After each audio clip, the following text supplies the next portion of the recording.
Comme certains de ses anciens camarades de classe originaires de Groyet dans le Tarn, Philippe Serre aurait pu devenir international de rugby, mais c'est sur d'autres terrains qu'il a préféré défendre les couleurs de la France. Dans ce petit village, entre Albi et Toulouse, il dirige depuis 20 ans l'entreprise de maroquinerie fondée par son arrière-grand-mère. Et sa manière à lui de chanter la Marseillaise, c'est de revendiquer fièrement le 100% Made in France. À l'heure où la compétition se fait trop souvent sur le prix, la stratégie de la maroquinerie Philippe Serre se tourne délibérément vers la qualité. Une qualité reconnue puisque la majorité du chiffre d'affaires de l'entreprise est réalisée auprès de clients grands comptes, marques emblématiques ou grandes maisons du luxe de renommée internationale qui n'apposeront leur marque que sur des produits très haut de gamme et réalisés sur mesure, souvent à partir d'un simple croquis.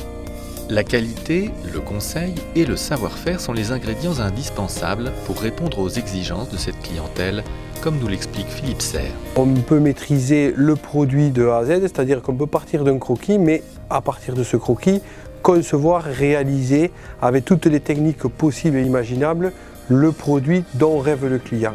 C'est ça notre savoir-faire, notre recette de cuisine, c'est nous qui nous la faisons, c'est nous qui la mettons en forme pour le client, pour qu'à la sortie, il puisse avoir le produit qu'il peut ressentir dans les mains et qu'il peut avoir à son goût.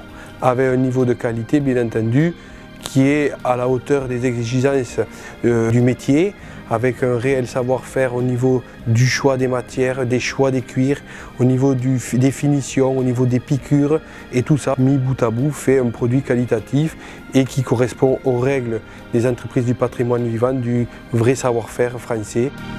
Dans l'atelier, aucune tâche n'est mécanisée.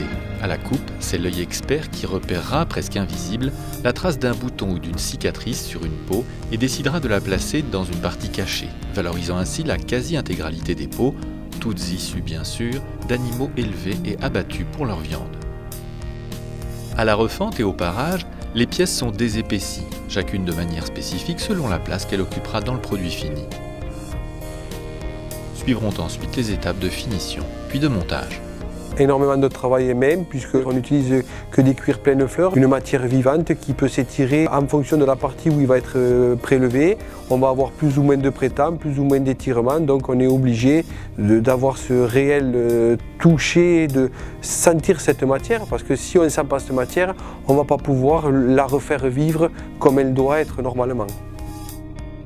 Selon Philippe Serre, l'avenir de sa maroquinerie passe encore et toujours par la qualité. Alors les portes s'ouvrent vers le Royaume-Uni, l'Allemagne, les États-Unis et le Japon, où le label Entreprise du patrimoine vivant s'impose peu à peu comme gage de savoir-faire d'excellence.